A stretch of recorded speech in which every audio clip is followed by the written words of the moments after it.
और कह रहा है, हे प्रभु मुझे 50,000 की व्यवस्था करवा दो। यदि 50,000 की व्यवस्था हो जाएगी तो मैं 5,000 तुम्हें दान कर दूंगा, तुम्हें भेंट में दे दूंगा। अब भगवान तो कृपालु है, दयालु है, कृपा कर दी। अब 50,000 की व्यवस्था हो गई महाराज। अब हो तो गई, अब सोचने लगा, सोच रहा है कि क्या भगवान ने दिए हैं। क्या सोच रहा है कि क्या भगवान ने दिए हैं, मैंने कर्म किया है तब मिले हैं, भगवान ने थोड़ी दिए हैं। लेकिन विचार किया शायद कहीं भगवान ने ही दिए हों, शायद कहीं भगवान ने ही दिए हों। तो मंदिर गया और मंदिर में जाकर सोचने लगा कि 5,000 तो बहुत हैं, 45 जेब में है और 5 देने में घबरा रहा है हमारा। तो उसने क्या किया कि हे भगवान आप तो बहुत दयालु हैं, कृपालु हैं, मैं एक काम करता हूं, आपके मंदिर में एक रेखा खींच देता हूं। रेखा खींच दी और 5,000 रुपए हाथ में लिए और कुछ टिन्ने लिए, 4-5, और भगवान से कहा, हे भगवान आप तो कृपालु हैं, दयालु हैं, आप भक्तों से कुछ लेना नहीं चाहते, लेकिन फिर भी मैं आपको दे रहा हूं। हे प्रभु इस लाइन से अंदर चले जाएं वो तुम्हारे हैं, और लाइन के बाहर आ जाएं तो वो मेरे हैं।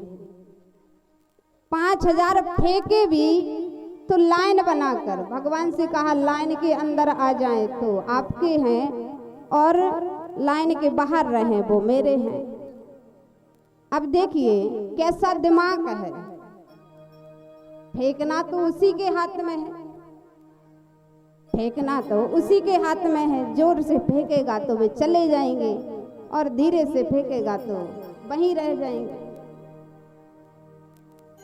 अब उसने फेंके तो जोर से, लेकिन महाराज जो कागज के थे वो यहीं रह गए, और जो 2-4 टिन्ना थे सो उस पार हो गए। तो कहने लगा, हे प्रभु आप तो बहुत दयालु हैं, 4-5 टिन्ने में ही प्रसन्न हो गए।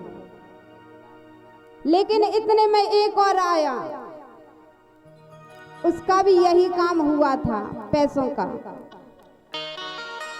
तो वो बोला कि हे भगवान मैं आपके बीच में और मेरे बीच में कोई रेखा नहीं खींचूंगा, आपके बीच में और मेरे बीच में मैं रेखा नहीं खींचूंगा।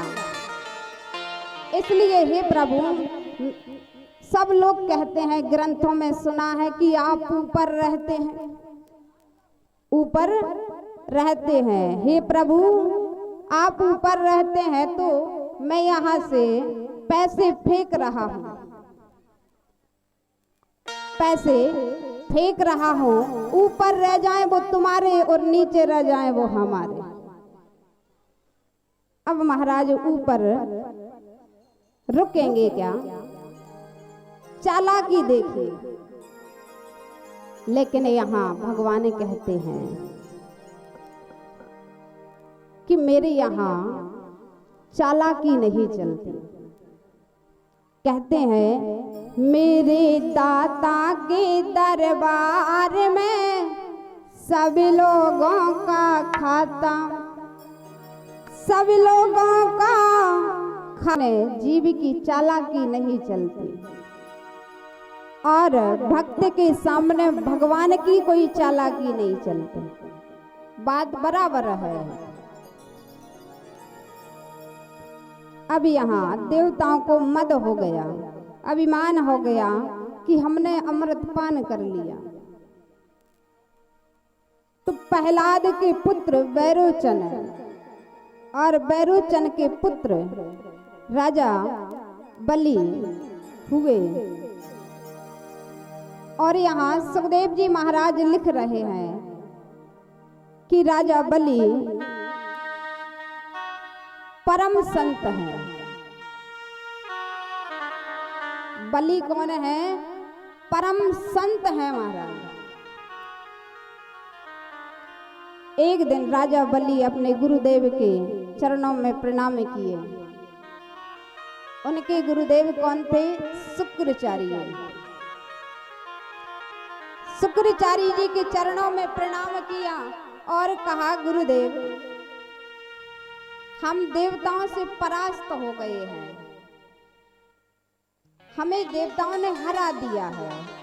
लेकिन गुरुदेव एक बात बताइए कि अमृत पान करने वाले देवताओं को हम मार नहीं सकते, वो मर नहीं सकते, लेकिन क्या गुरुजी हम उन्हें हरा भी नहीं सकते?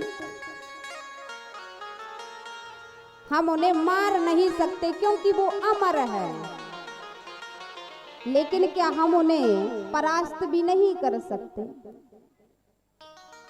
तो यहाँ शुक्राचार्य कहते हैं, राजन, अमृत पान करने वाले देवताओं को तुम परास्त कर सकते हो, लेकिन उससे पहले उस लायक बन तो लो। देवताओं को तुम परास्त कर दोगे, लेकिन उस लायक बनना पड़ेगा। पहले गौ सेवा करो, संत सेवा करो, अतिथि सेवा करो, इसके बाद तुम देवता को परास्त कर सकते हो। मेरी माताएं, गौ सेवा सब सेवा से श्रेष्ठ मानी जाती है। गौ सेवा सबसे श्रेष्ठ है महाराज। सुखदेव जी कह रहे हैं कि गौ माता के शरीर में 33 करोड़ देवताओं का वास है। कितने? जोर से बोल दिया करो।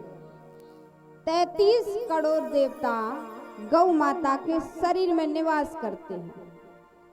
यदि आपने एक गौ माता की सेवा की तो आपको 33 करोड़ देवताओं की सेवा का फल प्राप्त होगा। और यदि आपने गौ माता की सेवा की तो आप कोई भी सेवा कर लो, कोई सेवा सफल नहीं है।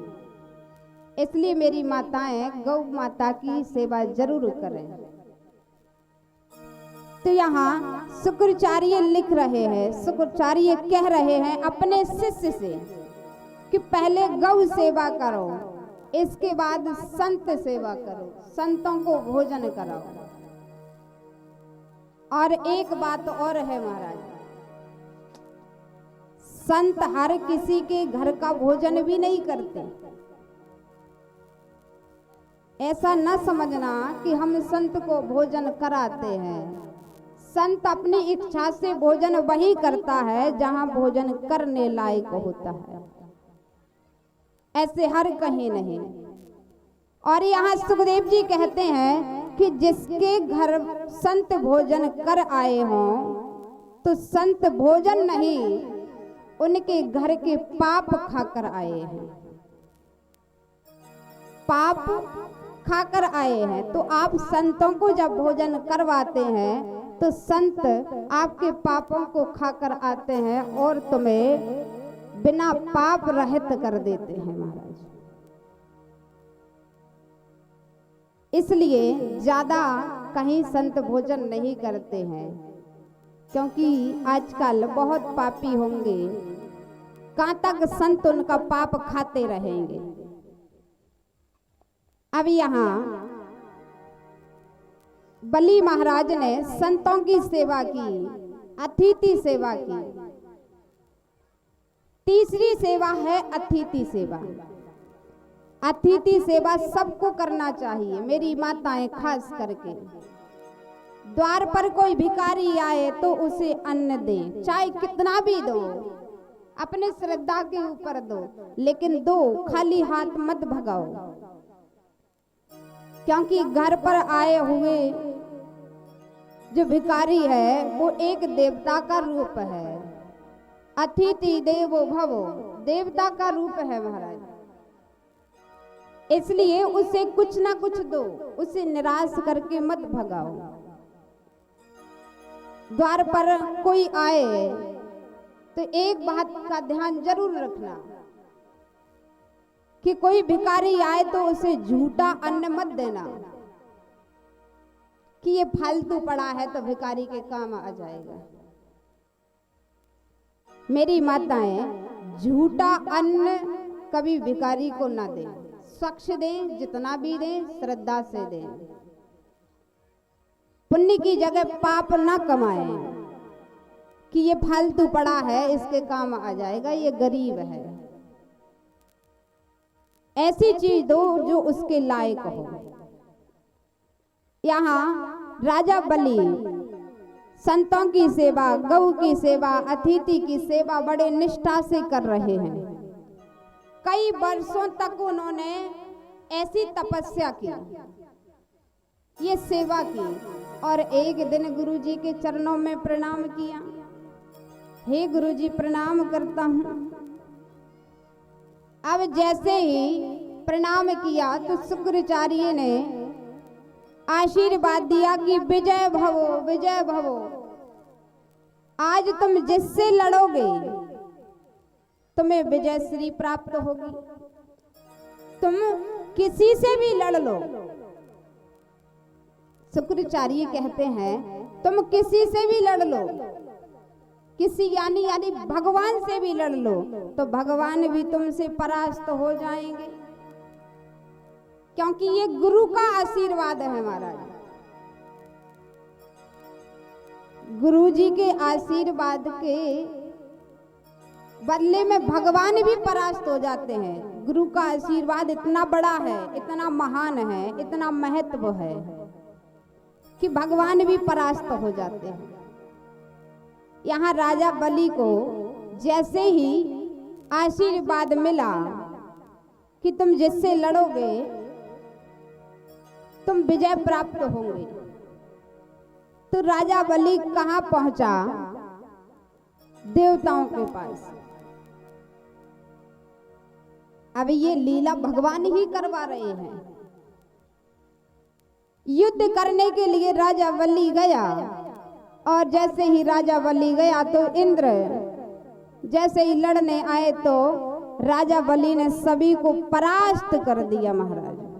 जिन्हें अहंकार था किस बात का कि हमने अमृत पिया है, उन्हीं को आज राजा बलि ने परास्त कर दिया, और राजा बलि ने उनके राज्य को छीन लिया।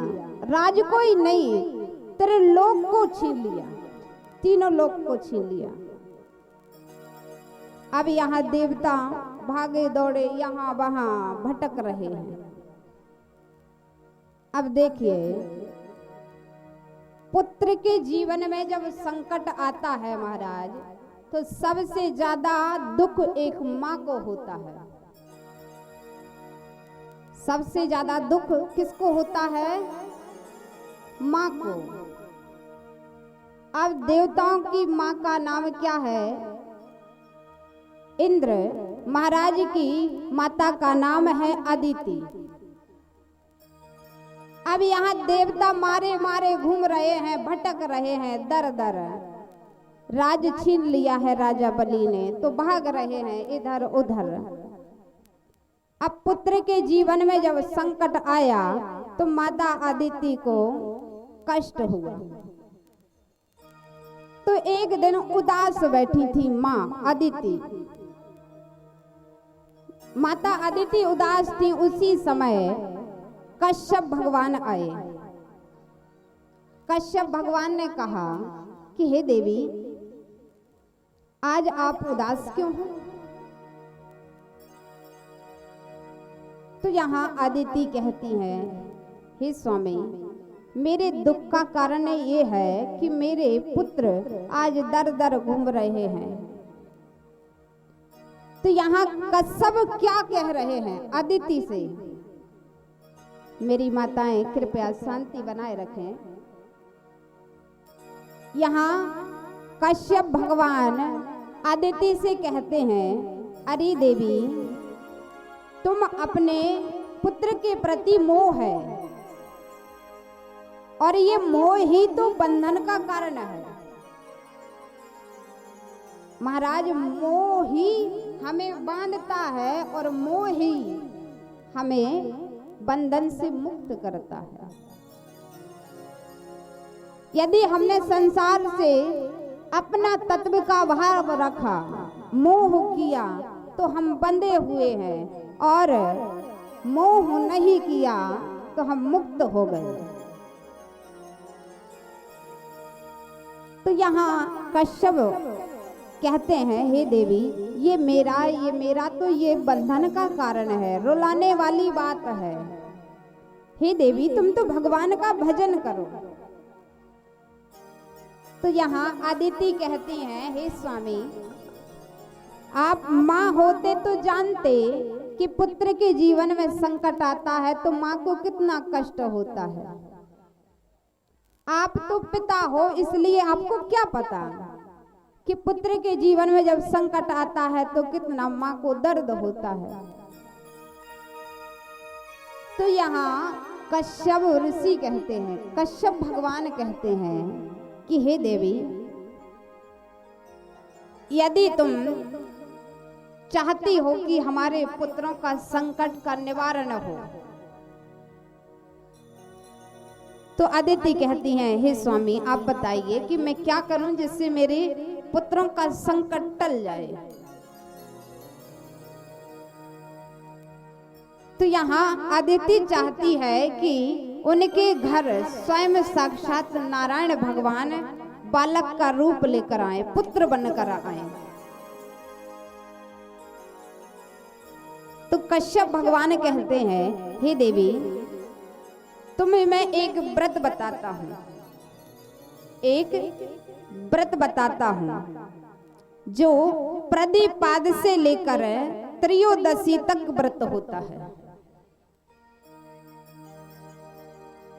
यानी परमा से लेकर त्रयोदशी तक व्रत होता है,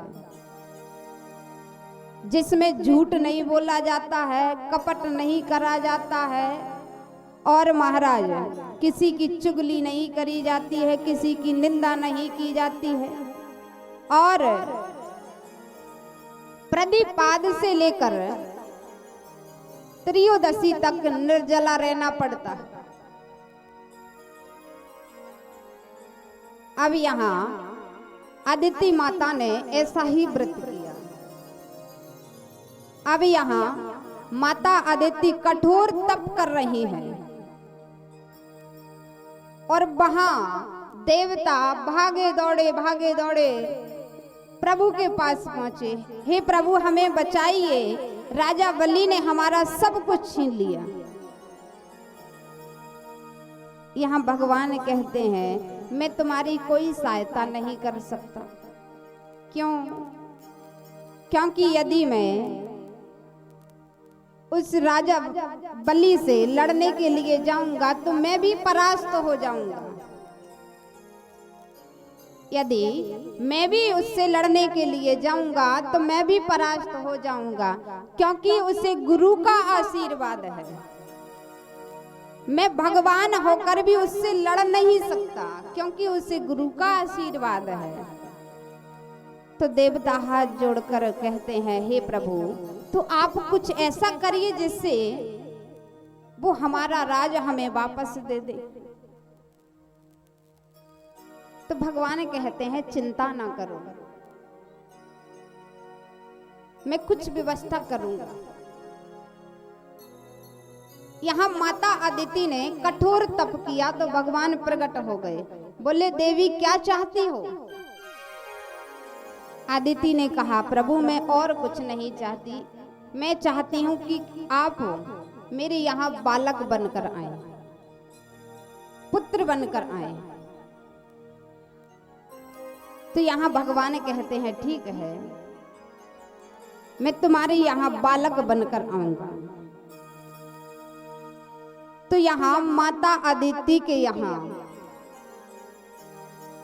भादों के महीने में भगवान वामन रूप लेकर कश्यप अदिति के यहाँ अवतार लेकर आए। बोलिए वामन भगवान की, बोलिए कृष्ण कन्हैया लाल की, बोलिए भक्तों भगवान की। यहाँ भगवान वामन का रूप लेकर आए। वामन भगवान ऐसा रूप लेकर आए महाराज, छोटे छोटे हाथ हैं, छोटे छोटे पैर हैं, छोटा सा मुखारबिंद है, छोटे छोटे नेत्र हैं। 52 अंगुल के बनकर आए। 52 अंगुल कितना सा होता है? 52 अंगुल के भगवान बनकर आए, यानी बौना बनकर आए। क्या बनकर आए? बौना बनकर आए हैं। अब यहाँ देवताओं को पता चला कि भगवान हमारे लिए अवतार लेकर आए हैं, तो किसी ने भगवान को कमंडल दे दिया, किसी ने उनको कुशाकी आसन दे दी, किसी ने उनको पहनने के लिए भगवा वस्त्र दे दिए, किसी ने उनके कमंडल में भिक्षा डाल दी। अब यहाँ भगवान वामन का रूप लेकर आए और माता अदिति से कहते हैं, हे माँ, आप क्या चाहती हो? आप क्या चाहती हो? मुझे क्या करना है? देखिए, पुत्र वही है जो माँ की आज्ञा का पालन करे। पुत्र वही है जो माँ की आज्ञा का पालन करे, और माँ की आज्ञा का पालन न करे वो पुत्र क्या है? वो तो दुश्मन है माँ का। यहाँ भगवान कहते हैं कि हे माँ, आज्ञा दीजिए, मुझे क्या करना है? अदिति माँ कहती हैं, हे प्रभु, मैं किसी का अनहित नहीं करना चाहती, मैं किसी का अनहित नहीं करना चाहती, लेकिन मेरे पुत्र इधर उधर घूम रहे हैं, इसलिए आपसे निवेदन है कि राजा बलि के यहाँ जाइए और भीख में हमारे पुत्रों का राज लेकर आइए। क्या आज्ञा दी? कि भीख में, छीन के नहीं।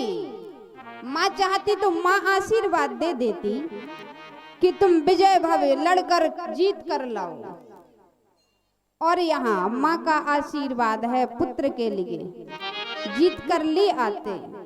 लेकिन यहाँ मैया कहती हैं कि हे प्रभु,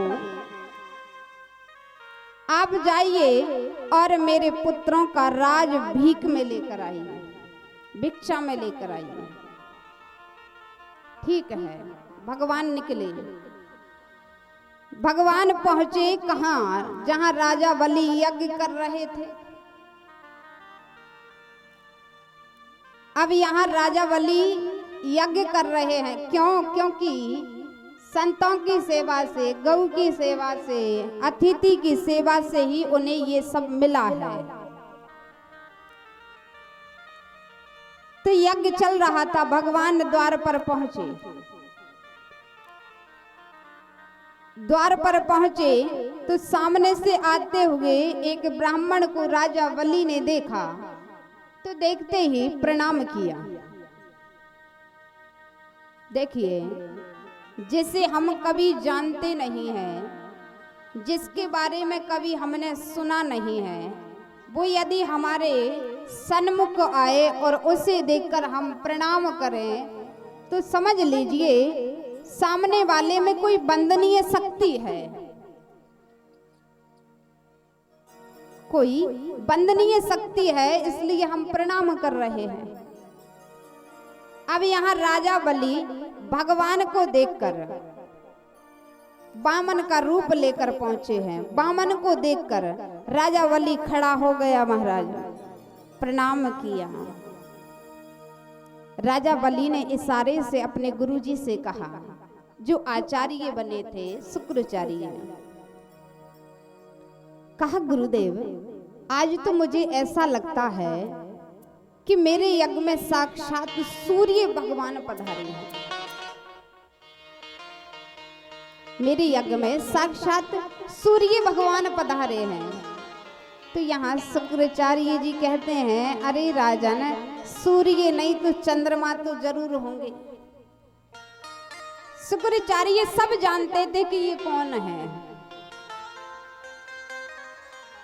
अब यहाँ राजन खड़े होकर पास में आए, चरणों में प्रणाम किया। अब भगवान सोच रहे हैं कि किसी से कुछ लेना हो तो कुछ दिखाना पड़ता है, किसी से कुछ लो तो कुछ दिखाना भी पड़ता है, चमत्कार दिखाना पड़ता है महाराज। तो यहाँ भगवान क्या करते हैं, अपनी माला को हाथ में लेकर राम राम करने लगे। अब राजा बलि ने देखा कि आज मेरे यज्ञ में ऐसे ब्राह्मण आए हैं, इतना भजन करने वाले। अब तो और प्रसन्न हुआ। अब बोला, महाराज आप मेरे यज्ञ में पधारे हैं, आप आदेश करिए, आपको क्या चाहिए? आपको गौ दूं या धन दूं या मणि दूं, आपको क्या चाहिए वो दूंगा। आप एक बार अपने मुख से कहिए।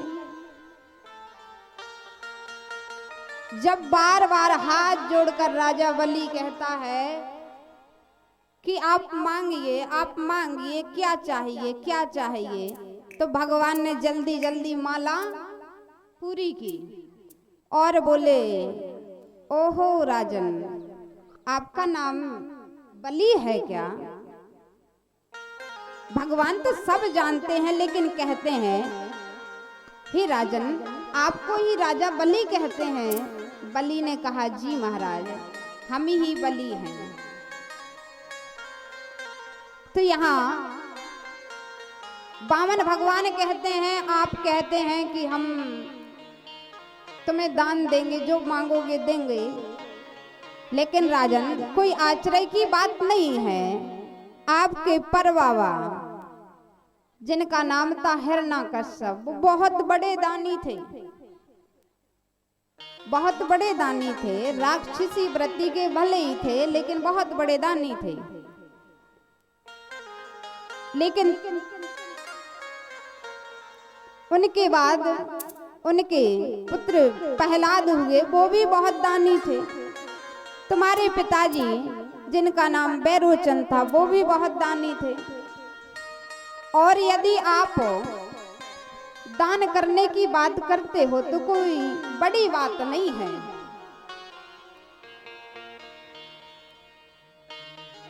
अब यहाँ प्रभु ने इतना कहा तो राजा बलि को और प्रसन्नता हो गई कि हमारे दादा ने, बाबा ने, पिता ने इतना दान किया है। तो प्रसन्न के मारे महाराज फूले जा रहे हैं, क्योंकि कहते हैं कि किसी को थोड़ा बहुत सम्मान दे दो तो फिर वो फूले जाता है। महाराज मेरा तो सम्मान हो गया है, मेरा तो सम्मान हो गया है।